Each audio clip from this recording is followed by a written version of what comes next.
Good morning and thank you for joining us. Israel's ambassador, Danon, will deliver a brief media statement ahead of this morning's Security Council session. Thank you.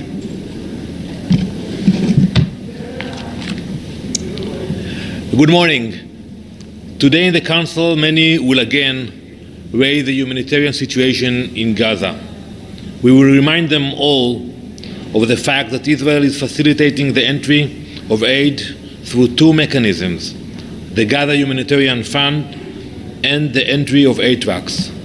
While Israel and other actors deliver, the UN has faltered. As of now, approximately 950 trucks are awaiting collection on the Gazan side.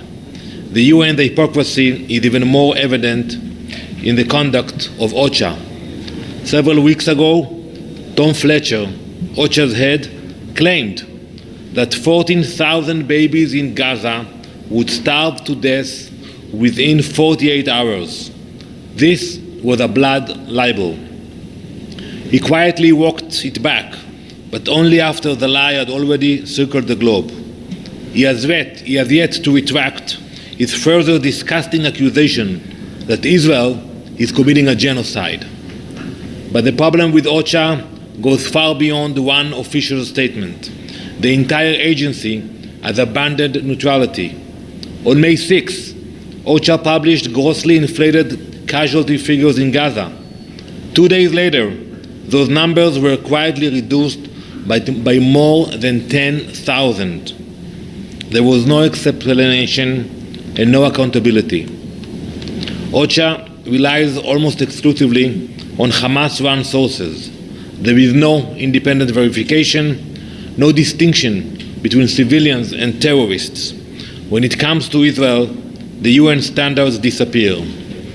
At the same time, OCHA ignores the over 13,000 aid trucks Israel and other partners have facilitated into Gaza, counting only UN-coordinated aid. Israel will not allow this to continue.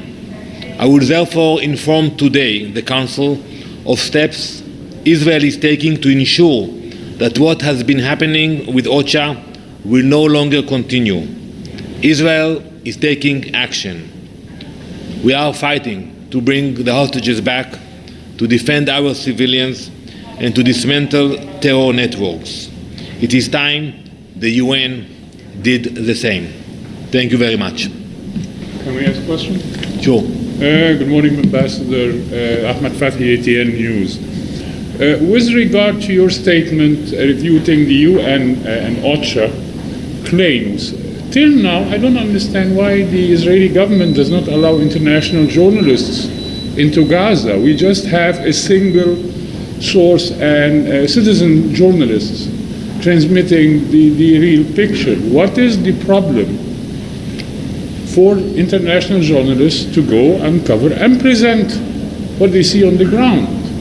And my second question, President Trump announced yesterday that the US is going to be pulling out or withdrawing from UNESCO, citing its position from Israel. Do you have any reaction to President Trump's decision? Well, I will start with UNESCO. I think it was the right decision of President Trump.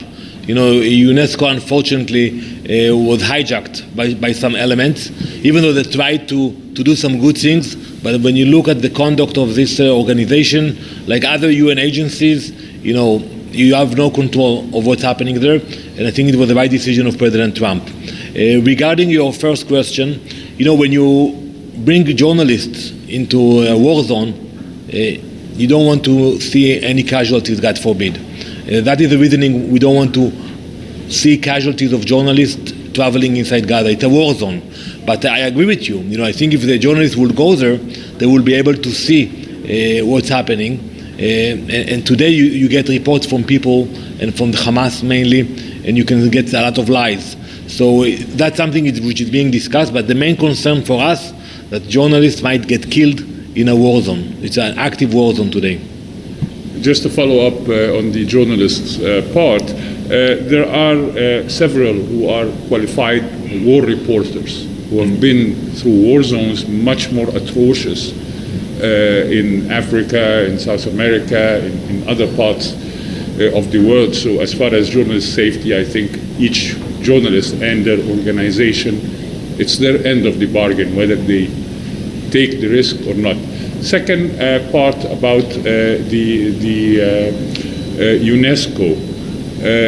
You said it's the right decision. Is it the right decision for the US and Israel to pull out of UNESCO? You were speaking about UNESCO as if it's an independent body, not a reflection of the will or the voting of its member states, who are your colleagues still here in the headquarters. Why is the mix between the organizational body and the positions of the member states? Well, I will not speak on behalf of the United States, but I think the US now is conducting a review regarding all UN agencies. When you look at the budget of UNESCO, for example, the US made the major contributions to UNESCO. So one should ask himself, if they give so much funds and support, and then they use those funds not to promote culture, and actually to promote hate against Israel, against allies of the United States, against the US itself, I think that was the reasoning behind it. But I think you have to refer this question to the US. Thank you very much.